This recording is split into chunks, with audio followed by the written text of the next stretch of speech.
ভূঁইয়া শব্দের অর্থ ভূস্বামী। বিভিন্ন সময়ে বাংলার স্বাধীনতা রক্ষায় যেসব রাজবংশ বা শাসকরা গুরুত্বপূর্ণ ভূমিকা রেখেছেন তাদের মধ্যে 12 ভূঁইয়াদের নাম বিশেষভাবে উল্লেখযোগ্য।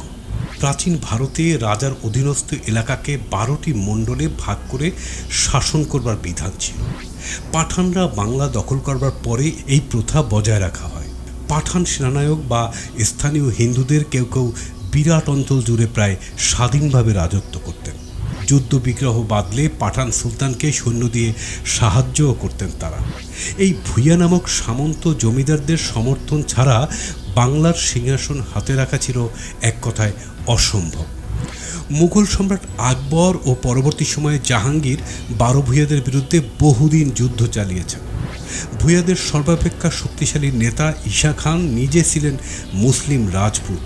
বাঙালিদের মধ্যে যশোর অঞ্চলের প্রতাপাদিত্য, নোয়াখালীর লক্ষণ মাণিক্য, বিক্রমপুরের চাঁদ রায় ও তার পুত্র কেদার রায় এবং বরিশালের রামচন্দ্র প্রমুখ ছিলেন উল্লেখযোগ্য।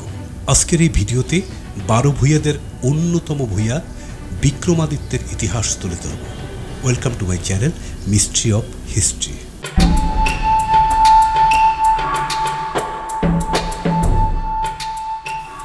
বাংলার শেষ স্বাধীন সুলতান দাউদ খান কররানী উড়িষ্যায় পালাবার সময় তার ধন সম্পদের একটা বড় অংশ গচ্ছিত রাখেন বিক্রমাদিত্য এবং বসন্ত রায়ের কাছে।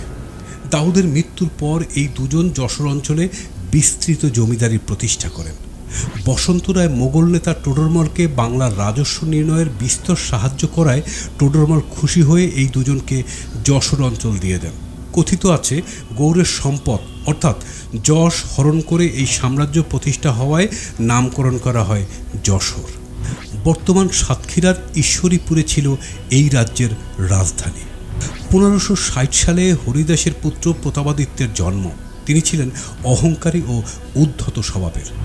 হরিদাস জমিদারির 10% প্রতাপাদিত্যকে দেন, বাকি 6% সামন্ত রায়ের অধীনে থাকে। উড়িষ্যার পাঠানরা বিদ্রোহ করলে রাজা টোডরমল তাদের দমন করতে আসেন। প্রতাপাদিত্য তার সাথে যোগ দিয়ে প্রভূত বীরত্ব প্রদর্শন করেন। যৌবনে তিনি আগ্রা ও রাজস্থানে কিছুদিন ছিলেন। এখন উড়িষ্যায় বীরত্ব দেখিয়ে এবং টোডরমলের প্রশংসা পেয়ে তিনি আরও উগ্র মূর্তি ধারণ করলেন।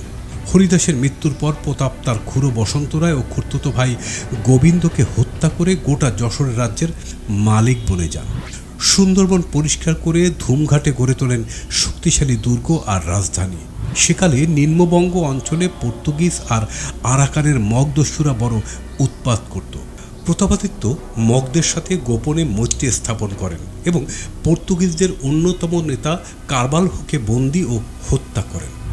উত্তর ও দক্ষিণ 24 পরগনা, নদিয়া, কুষ্টিয়া, বরিশালে কিছু অংশ, দক্ষিণে একদম সমুদ্র পর্যন্ত অঞ্চল ছিল তার অধীনে। পর্তুগিজ আর পাঠান সৈন্যদের সাহায্যে শক্তিশালী নৌ ও গোলন্দাজ বাহিনী গড়া হলো। বহু পদাতিক আর হস্তি বাহিনীও ছিল প্রতাপাদিত্যের সেনাদলে। বাগদি আর কোকি জাতির বহু সৈন্য প্রতাপের সেনাদলে কাজ নিয়েছিল। যোদ্ধা হিসাবে এদের সুনাম ছিল। মাতলা, শিবসা, বেতকাশি, কলকাতার আশেপাশের অঞ্চলসহ অনেকগুলো স্থানে দুর্গ ও যুদ্ধ নৌকার কারখানা গড়ে তোলা হয়।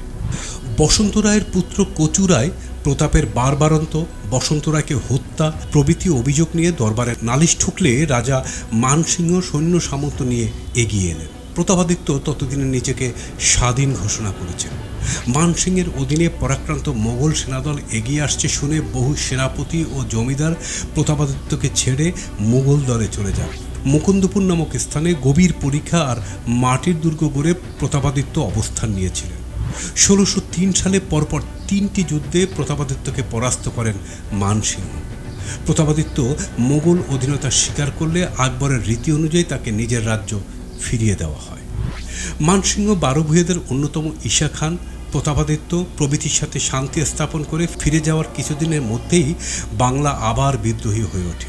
দিল্লির মসনদে তখন জাহাঙ্গীর। তিনি ইসলাম খানকে শক্তিশালী সেনাদল দিয়ে বাংলায় পাঠান।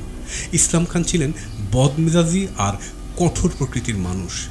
ঈশা খানের পুত্র মুসা খান, মাসুম খান কাবুলি, ওসমান প্রভৃতি ভূঁইয়া ও আফগান সেনানায়কদের বিরুদ্ধে যুদ্ধযাত্রা করবার আগে তিনি প্রতাপের নৌবহরের সাহায্য চান।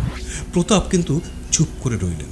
অগত্যা ইসলাম খান একাই 12 ভূঁইয়াদের সাথে যুদ্ধ চালিয়ে তাদের পরাস্ত করেন। ঢাকায় সুদৃঢ় নিয়ন্ত্রণ প্রতিষ্ঠা করে এবার তিনি প্রতাপকে শায়েস্তা করবার জন্য উঠে পড়ে লাগলেন। প্রতাপাদিত্য বিপদ বুঝে শান্তি কামনা করলেও ইসলাম খান সাড়া দিলেন না। সাল 1611, যমুনা আর ইসামতির সংযোগস্থলে শক্তিশালী শালকা দুর্গ গড়ে প্রতাপের ছেলে উদয়াদিত্য অবস্থান নিলেন। তার সাথে ছিল খাজা কামাল আর দাউদের সেনাপতি কতলু খানের ছেলে জামাল খান। দুর্গের দুই পাশে নদী, বাকি দুই পাশে জলপূর্ণ খাল। যশোরের নৌবহর বেশ শক্তিশালী ছিল, তাতে ছিল 300 যুদ্ধনৌকা, কামান ও সেনাবহর ছিল শক্তিশালী। ঘুরাব নামক একাধিক কামান বসানো যুদ্ধনৌকা ছিল যশোরের মূল শক্তি। মুঘলদের নৌবহর অপেক্ষাকৃত ছোট হলেও কামান বন্দুকের বিবেচনায় তারা অপ্রতিরোধ্য। ইছামতি বেয়ে মোগল নৌবাহিনী অগ্রসর হল। 2 তীর ধরে চলল মুঘল সেনাদল। উদয়াদিত্য ও খাজা কামাল আচমকা আক্রমণ করে মুঘলদের হটিয়ে দেয়, কিন্তু তীরবর্তী সেনাদের তুমুল আক্রমণে এই সুবিধা বেশিক্ষণ থাকেনি।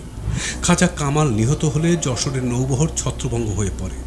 উদয়াদিত্য কোনো রকমে 42টি নৌকা নিয়ে পালিয়ে যান। জামাল খান কিছুক্ষণ প্রতিরোধ করে দুর্গ ছেড়ে পিছু হটেন। প্রতাপাদিত্যের রাজধানী এবার বিপদাপন্ন। নৌবহরের অধিকাংশই উধাও। শেষে একটা চূড়ান্ত যুদ্ধের জন্য রাজা প্রতাপাদিত্য প্রস্তুত হলেন। নৌবহরের অবশিষ্টাংশ আর ধুমঘাট দুর্গের কামান শ্রেণীর তীব্র আক্রমণে মোগল আক্রমণ বারবার প্রতিহত হতে থাকে। তখন মোগল গোলন্দাজ সেনাপতি মির্জা নাথান হাতি আর অল্প কিছু সৈন্য নিয়ে অপর পাশ থেকে দুর্গে আক্রমণ চালান। দুর্গের কামান মির্জার দিকে ঘুরিয়ে নেওয়া হলে যশোর নৌবহর অরক্ষিত হয়ে পড়ে। সংখ্যা আর শক্তিতে শ্রেয়তর মুঘল বাহিনী এই অবসরে প্রতাপের নৌবহরকে পরাস্ত করে দুর্গ দখল করে নেয়। প্রতাপ আত্মসমর্পণ করে। তাকে বন্দি করে ঢাকায় নেওয়া হয়। সেখান থেকে আগ্রাতে পাঠাবার পথে বেনারসে প্রতাপাদিত্যের মৃত্যু হয়। বাংলার দুর্দর্শ ভূঁইয়াদের অন্যতম ভূঁইয়ার এই হলো পরিণতি। তার ছেলে উদয়াদিত্য কিছুদিন মুঘলদের লুটপাট দেখে অল্প সৈন্য সামন্ত নিয়ে বিদ্রোহ করে নিহত হন, আর জামাল খান মুঘল পক্ষে যোগ দেন।